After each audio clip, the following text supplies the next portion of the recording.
Budget time again here on AAR, but not a Springer, a PCP, and for less than the price of some cheap CO2 or Springers. It's the Diana Stormrider, and it's a bit of a belter.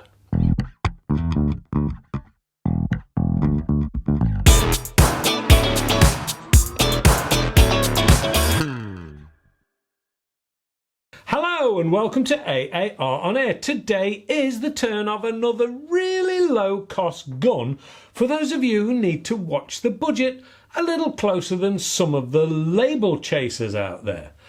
I've said before just how much I enjoy doing these reviews, and the fact I get my hands on all kinds of airguns, from the real extreme and superbly engineered to the lower priced entry-level stuff. I do try to keep my ear to the ground and keep it real, usually by chatting to some of the fantastic customers who I meet from time to time down at Vector Air, and the messages are all very mixed.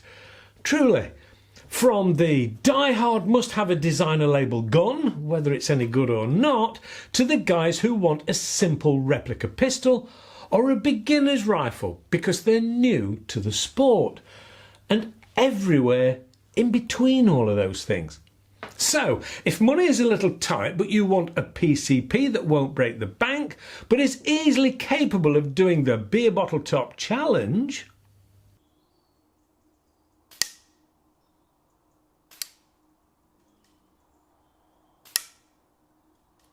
then this week's review could well be right up your street. Let's take a closer look at this German-based company, the Diana Stormrider in black. It is 1100mm long or 39.8 inches. It weighs in at a featherweight and super slimline 2.27 kilograms or around 5 pounds unscoped. It comes supplied with a single shot tray and a multi-shot magazine in either 177 or 22 calibers. It is all black with a black polymer stock, but it is available in a wooden stock if preferred. But let's start from the front first. It has a supplied and fitted silencer, which has the same baffle system as the K98 as far as I can see, and I tried that earlier this year, and it was amazingly quiet and really suits this barrel and setup. It is removable, and a threaded cover is supplied in the box if you like to let your rifles bark. Just behind this is a front open sight because this can be used without a scope if preferred. Below this is a very slimline air cylinder with gauge fitted on the end, which is pretty clear and is colour coded, and it's pretty easy to read and keep you within the 200 maximum bar fill pressure that they recommend.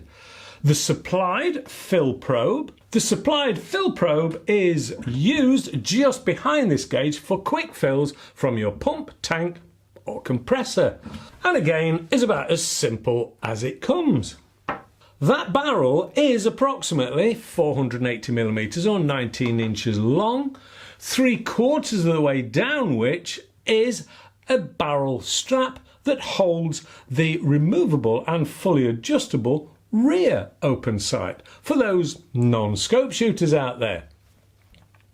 This does of course mean you can shoot this straight out of the box without the need to add any external sighting aid. Naturally, you're going to get the best from this by using a scope of some kind. Just to prove that you don't need to spend a fortune though, I fitted the really ultra compact 3:9 Cerato, and spoiler alert, I was blown away at just what this little setup is capable of. The forestock is nicely stippled and shaped for a grippy hold. This matches up with the grip and is really comfortable. Between these two is the trigger and safety assembly. The metal trigger is a relatively broad blade, two-stage item, and is fully adjustable if you feel the need to tinker with it. But for the level of sophistication it offers at this price level, really can't be called, in my opinion. The safety is really nice and is easily to hand, or should I say finger, because you do drop onto this very easily. Certainly as a right-handed shooter, it is crisp and precise and has a red indicator to show when you're in fire mode, and has a very satisfying click to it when in use. Above this is the bolt action and single or multi-shot breech. The bolt action is simple, short throw and completely usable and functional. No, it's not a BSAR 10th silky smooth, but it is way better than some guns that are a lot more expensive than this one and claim to be a lot better. It is smoother in action if you use the single shot tray rather than the 9-round magazine, but you do at least have the option.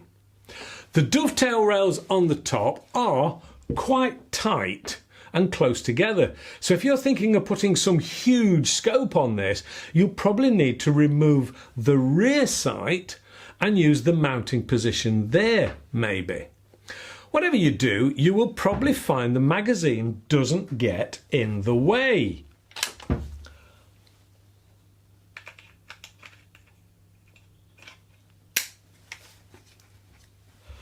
Because it's a nice compact sized item, and even this Serrato, which is very small and has medium to low mounts on, there is still plenty of room. The rear of the stock is right-handed with the cheek piece shown, but would easily be shootable by lefties out there also. There is a nice cutaway for your thumb muscle, as it were, on either side, whether you're shooting left or right-handed. The rear has a rubberized butt pad, but as always in the sub 12 foot-pound PCP, it isn't really needed, but it is a nice touch. Talking about power, I put this over the Chrono and was very pleasantly surprised. I don't suppose I should be surprised, because Diana do seem to produce the UK guns very close to the sub 12 foot-pound limit for that maximum thump if you're taking out any small pests. Well, using 8.44 grain 177 pellets, I saw 797 feet per second, which equates to 11.9 foot-pounds or 16.14 joules. Blimey, how much more could you expect from a sub 12 foot-pound rifle? I don't suppose we should be too surprised then that they do produce this in a full FAC version also. Let's take a quick look at the loading of the magazine, shall we? Because it is a simple process of rotating anti-clockwise until it stops.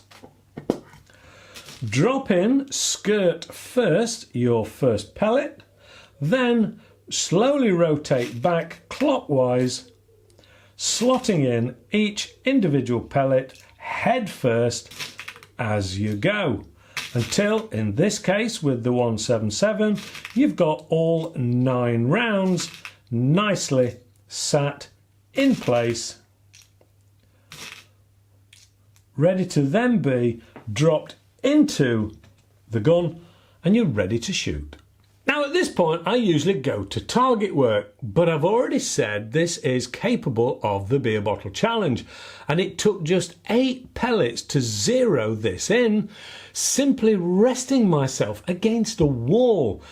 Now when I can do this on the spur of the moment, then such a gun will definitely start to put a smile on my face, and it starts to get under your skin, in a good way that is. I started out at 25 metres and was putting pellet on pellet, so time to stretch it out a little. Here we go then, out at 40 metres this time.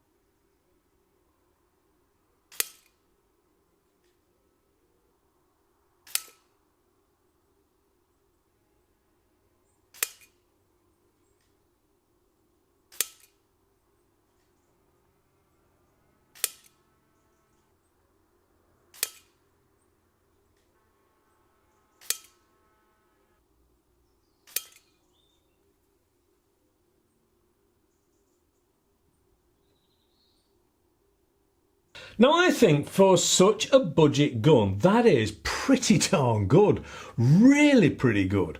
It must be said, to get results like that, you do need to use the more pellet friendly single shot tray rather than that magazine. After this, I started playing with the Gammo spinner target setup, which was superb fun, and I was starting to get addicted to this little belter.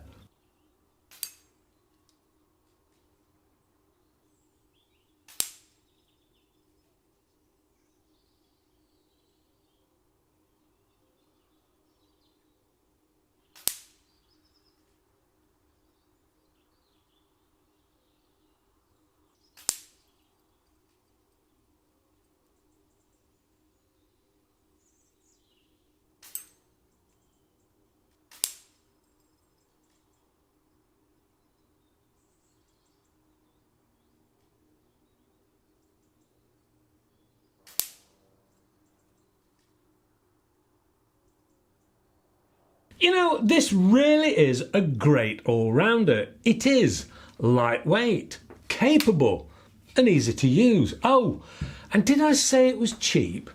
It retails out at around £200 or so, and as always Vector Air are doing it in this little package for around £280 in 177 caliber.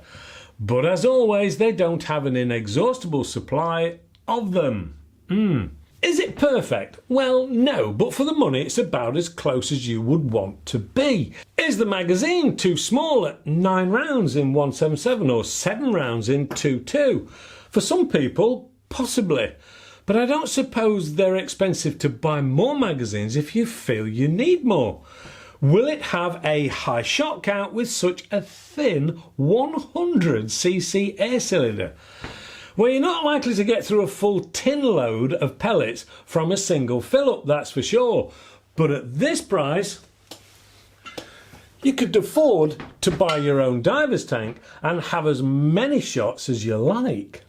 But you will easily get around 5 magazines worth of shots from a single fill-up, which is likely to be a car boot full of rabbits. Me, I'd fill it up probably every 3 to 4 magazines, partly because I feel as though I'm interacting with the gun more, and it gives you reflection time when target shooting. Is it a Gammo GX40 beta? No, not really. The GX40 is another step up from the Diana, but it does bring that starter step a little lower if you can't afford the sub £500 price tag of the GX40 kit.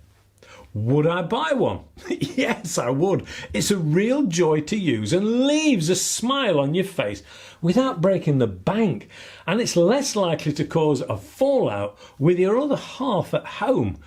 And it's quiet enough to use without upsetting the neighbours either.